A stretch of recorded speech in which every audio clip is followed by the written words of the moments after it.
America या China, Bagram airbase पर किसका कब्जा होगा? दोनों सुपर पावर्स आमने सामने आ गई। क्या होने जा रहा है? आमिर रज़ा मेरे साथ मौजूद हैं, उनसे बात करते हैं। आमिर भाई, बगराम एयरबेस के मामले पर अमेरिका और चाइना इस वक्त खुलकर एक दूसरे के आमने सामने आ चुके हैं।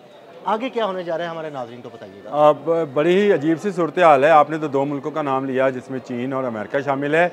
मैं इसमें तीसरी कुव्वत को भी शामिल करता हूं जो कि रूस है। गो इस वक्त दुनिया में नंबर 1 की जो रेस है वो चाइना और अमेरिका की है। इसमें आप बिल्कुल सही हैं, और लेकिन रूस ने भी इसमें किरदार अदा करना शुरू कर दिया है। और रूस ने कहा है कि बगराम एयरबेस कोल्ड वार के ज़माने में उन्होंने बनाई थी, लिहाजा इस पर उसका भी हक है। लेकिन अमेरिका क्योंकि कहता है कि मैं नेटो की फोर्सेस लेकर आया था और हमने इसको डेवलप किया था, ये हमें मिलना चाहिए। और इसकी बुनियादी वजह यह है, डोनाल्ड ट्रंप का वो बयान याद कीजिए जो पूरी दुनिया की न्यूज़ एजेंसीज ने बड़ा हाईलाइट किया था। क्या राइटर्स, क्या बीबीसी, क्या एपी, आज भी तमाम के तमाम लिंक्स पढ़े हैं कि उन्होंने कहा कि अगर जिस ज़माने में नेटो की फोर्सेस को वहाँ से निकाला जा रहा था, यानी दूसरे लफ्ज़ों में अमेरिकन फ़ौजों को वहाँ से निकाला जा रहा था, तो मैं कभी बगराम एयर बेस ना देता। और इसकी बुनियादी वजह उन्होंने ये बताई कि ये सिर्फ 1 घंटे की मुसाफत पे है चीन की उन इलाकों की जो कि एटमी तनसीबात के हामिल इलाके हैं, चाइना के हसास इलाकों से सिर्फ 1 घंटे की मुसाफत पे है। यानी डोनाल्ड ट्रंप एक तरफ बगराम एयरबेस को वापस लेने की बात कर रहे थे और दूसरी तरफ चाइना को धमका रहे थे कि अगर बगराम एयरबेस मेरे पास आया तो फिर तेरी खैर नहीं, क्योंकि तेरी तमाम एटमी तनसीबात मेरे से 1 घंटे की। यानी 1 घंटे को इस तरह से समझे कि बगराम एयरबेस जो है 60 किलोमीटर दूर है शुमाल की तरफ काबल के, और यहाँ से आगे फिर इसको जो इसकी हदबंदी है वो चाइनीज़ सूबे सिंकियांग में और गांसू में लगती है। सिंकियांग और गांसू के जो मगरबी इलाके हैं वहाँ पर ये तमाम के तमाम एटमी तनसीबात हैं, जहाँ पर चाइनीज़ जो हैं मुख्तलिफ तजर्बात भी करते रहते हैं। साथ एक सहरा शुरू हो जाता है जहाँ पर चाइनीज़ ने तजर्बात किए और लेबॉर्ट्रीज़ और बाकी चीज़ें उनके एटमी रिएक्टर्स वगैरह जो हैं इसी इलाके में हैं। और अगर यहाँ बगराम एयरबेस से कोई जहाज़ उड़े तो ठीक 1 घंटे के बाद वो दाखिल हो जाएगा चीन की हदूद के अंदर। लेकिन ये जहाज़ है, अब इस पर आ जाएं कि अगर ये मिसाइल हो तो उसको कितना टाइम लगेगा। अगर ये मार्क 5 की स्पीड से कोई मिसाइल उड़ता है तो उसको तो फिर 1 घंटा नहीं लगेगा ना, उसको तो 5 से 7 मिनट लगेंगे, 10 मिनट लगेंगे ज़्यादा से ज़्यादा। तो ये जो मामला है ये चीन के लिए बड़ा हसास हो गया। जब चीन इसमें दाखिल होता है और चीन इसके लिए कहता है कि ये आप एयरबेस नहीं ले सकते हैं क्योंकि आप खाली कर चुके हैं, और दूसरी तरफ वो तालिबान से भी कहता है कि तालिबान ये ना दें, तो तालिबान ने भी कहा कि हम अब ये एयरबेस किसी सूरत वापस नहीं करेंगे। लेकिन अमेरिका तुला बैठा था।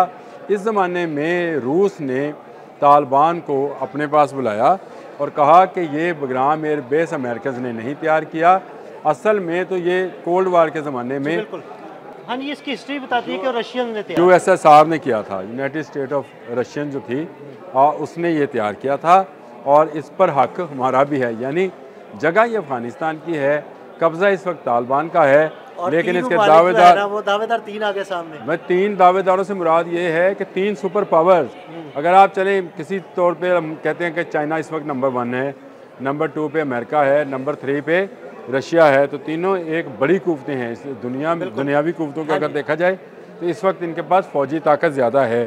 तो तीनों के तीनों इस 13-14 किलोमीटर की बगराम एयर बेस को जो है हासिल करना चाहते हैं, जिसमें 20,000 तो घर हैं और इसमें खुफिया तय खाने हैं। आमिर भाई, ये एक बड़ी अहम बात है, ये हमारे नाज़रीन को ज़रूर बताइए। इसमें असल इसमें जो चीज़ है वो डंपिंग साइट्स हैं या वो गोदाम्स हैं जहाँ पर अमेरिकन अपना इस्तेमाल शुदा असला, क्योंकि ये अपना होल भी नहीं छोड़ते थे, जिसमें जहाँ चलाते थे होल भी उठा कर ले जाते थे कि हमारी टेक्नोलॉजी चोरी ना होए, उसको भी डंप किया जाता था। और फिर इनका लाइव वेपन्स जो है यानी ज़िंदा वेपन्स जो हैं वो भी मौजूद थे, और इसके साथ साथ इनका इस इलाके का तमाम डाटा बैंक मौजूद है वहाँ पे।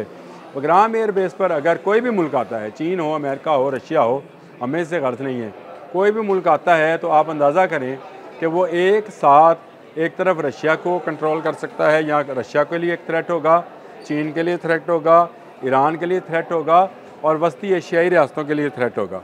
तो इनके एक जगह 13-14 किलोमीटर की एक जगह लेने से अगर इतने ममालिक को थ्रेट दिया जा सकता है तो वाई नॉट अमेरिका, जो कि बैठा हुआ था, लेकिन बैठा हुआ डर के भागा और भागते भागते उसने ये भी नहीं सोचा कि उसका तमाम का तमाम इकट्ठा किया हुआ जासूसी का डाटा यहाँ पड़ा है। यहाँ पूरा कमांड रूम जो है वो पूरा कमांड एंड कंट्रोल सेंटर है जी, वो पूरा कमांड एंड कंट्रोल, जहाँ भी एयरबेस होएगी कमांड एंड कंट्रोल सेंटर तो होता ही है, लेकिन यहाँ command and control centre China की सर्वेलेंस के लिए था, क्योंकि चाइना से ये बहुत करीब था और यहाँ से ड्रोन उड़ाकर वहाँ की सर्वेलेंस की भी जाती रही है। चाइनीज़ के पास पूरी रिपोर्ट है। अब बगराम एयरबेस एक ऐसा इसको क्या कहेंगे, मुतनाज़ा इलाका या बोन ऑफ कंटेंशन बन गई कि एक तरफ चाइना है, एक तरफ रशिया है, एक तरफ अमेरिका है, वो इसको हासिल करना चाहते हैं। अहमियत इसकी मैंने आपको जोग्राफियाई तौर पे बता दी कि बहुत ज़्यादा है, और यहाँ जिस मुल्क का भी तसल्लुत हुआ, पावर हो वो अमेरिका, रूस और चीन जैसी पावर हो, तभी वो दूसरे मुल्कों को कंट्रोल, ये तालिबान के बस की बात नहीं है। तालिबान यहाँ से सिर्फ कुछ असला जो है वो इसको इस्तेमाल कर सके हैं, क्योंकि बाकी असला उनके इस्तेमाल में मामूली और छोटी नौयत का असला है। जी बिल्कुल ऐसे ही है। यहाँ पर जो असला डम्प्ड है ना, उसकी मालियत 7.2 बिलियन डॉलर है, 7.5 अरब डॉलर। आप ये इसका अंदाज़ा करें ये कितनी बड़ी रकम होएगी, जिसका असला वहाँ पे डम्प्ड है, जिसको चलाया नहीं जा सकता। लेकिन लेट से पिछले दिनों एक बात चली थी कि फ़लाँ मुल्क जो है उसको टॉमाहॉक मिज़ाइल जो हैं, यूक्रेन की बात हो रही थी, टॉमाहॉक मिज़ाइल जो हैं वो दिए गए हैं चलाने के लिए। तो डोनाल्ड ट्रंप का एक बयान आया था जो बहुत ही ज़बरदस्त था और समझने के लिए और सीखने के लिए नए लोगों के लिए ज़रूरी था। उन्होंने कहा कि टॉमाहॉक मिज़ाइल कोई हवाई या फुलझड़ी नहीं है कि उठाई और किसी मुल्क को दे दी, उसको चलाने के कई प्रोटोकॉल्स हैं। जी बिल्कुल, ये आपने सारा डिस्कस भी हमने किया। ये उसके कई प्रोटोकॉल्स होते हैं, कई कोड्स होते हैं, बहुत सारी चीज़ें होती हैं, बहुत सारा आम बंदे को उसका पता नहीं चल सकता। ये नहीं है कि उठाया और हमने यूक्रेन को टॉमाहॉक दे दिया कि तू रशिया पे चला दे, ऐसा हो नहीं सकता है। तो ये आप इस बात को समझिए कि वहाँ जो असला मौजूद है उसको सुपर पावर ही, कोई सुपर पावर ही उसको डीकोड कर सकती है, उसकी टेक्नोलॉजी को चुरा सकती है या उस टेक्नोलॉजी को इस्तेमाल कर सकती है। वो इन तालिबान के बस की बात नहीं है। इसलिए 7.2 बिलियन डॉलर से दुगनी चुगनी कीमत का वो डाटा है जो वहाँ कमांड एंड कंट्रोल सेंटर में पड़ा है, जहाँ पे तमाम किस्म की मालूमात मौजूद है, जहाँ पे तमाम उन अफराद का जो चाहे रशिया में है, ईरान में है, चीन में है, उनका डाटा बैंक वहाँ बनाया गया था। गो ये CIA के पास भी होगा, चला गया होगा, पेंटागन में भी चला गया होगा, लेकिन उसकी कॉपीज़ वहाँ पे मौजूद हैं। उससे कम से कम जो स्ट्रेटजिकली किसी मुल्क को फ़ायदा हो सकता है कि वो आइंदा आने वाले दिनों में उससे बच सकता है। ये बगराम एयरबेस, इसको सिर्फ एक एयरबेस ना समझें, कोई भी, सबसे मैं बात कर रहा हूँ कि इसको सिर्फ एक एयरबेस ना समझें, ये एक टेक्टिकल असासा है इस वक्त खत्ते का, जहाँ बैठकर ईरान, रशिया, चीन को कंट्रोल किया जा सकता है। तो अमेरिका इस नुक्ता नज़र से बगराम एयरबेस लेना चाह रहा है।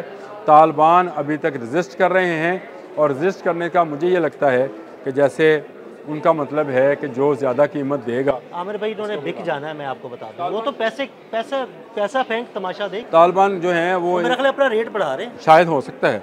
और इस वक्त तीनों कुव्वतें हैं, लेकिन याद रखें कि इनमें से किसी कुव्वत की जो है दुश्मनी लेना भी जो है वो भी कोई सस्ता सौदा नहीं होगा, क्योंकि बाकी ममालिक जो हैं वो रिएक्ट करेंगे। चीन और रशिया अमेरिका के आने पर रिएक्ट करेंगे, अमेरिका और चीन रशिया के आने पर रिएक्ट करेंगे, चीन के आने पर अमेरिका और रशिया जनरली रिएक्ट करेंगे, क्योंकि बगराम एयरबेस पर उन दोनों का दावा है। तो ये एक ऐसी, अब समझे कि गुत्थी उलझ गई है कि जिसको सुलझाना तालिबान के बस की बात नहीं है। ना वो डाटा और वो असला इस्तेमाल कर सकते हैं और ना वो इसको भेज सकते हैं। गले की हड्डी है जो ना निकली जाए ना उगली जाए। तालिबान इस मामले में फंस चुके हैं। बहुत शुक्रिया अनुभव जी। बिल्कुल, आमिर रज़ा ने बड़ी तफसील के साथ आपको बताया कि किस तरह 3 सुपर पावर्स एक दूसरे के आमने सामने आ खड़ी हुई हैं, और मामला है बगराम एयरबेस का। अदील अहमद और आमिर रज़ा को इजाज़त दीजिएगा। अल्लाह हाफ़िज़।